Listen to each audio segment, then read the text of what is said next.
Və bizim studiyamızda qonaq var, təhsil eksperti Vüsət Əzizov. Xoş gördük Vüsət bəy.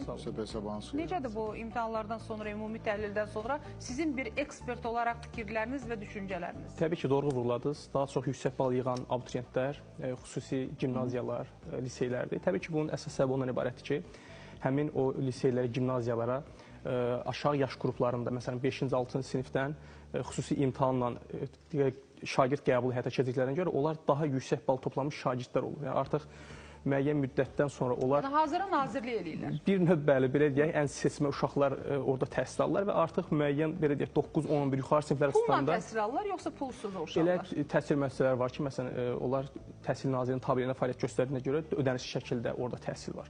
Amma bəzi özəl təhsil müəssisələri də varkən onlar ödənişlə təbii ki və artıq belə deyək yuxarı sinifdə 9, 10, 11-ci siniflərdə onlara sırf ixtisas qrupları üzrə artıq təmayül fənlər üzrə hazırlıqlar keçirilir və artıq ona görə də həmin belə deyək abituriyentlər daha yüksək nəticə göstərir. Ancaq bu o demək deyil ki, digər məktəblərdə də təhsilin keyfiyyəti aşağıdır. Bəzən görürsünüz ki, rayonlarda, kənd məktəblər, uzaq kəndlərdə belə yüksək bal toplayan abituriyentlər olur. Təbii ki, burada müəyyən faktorlar var.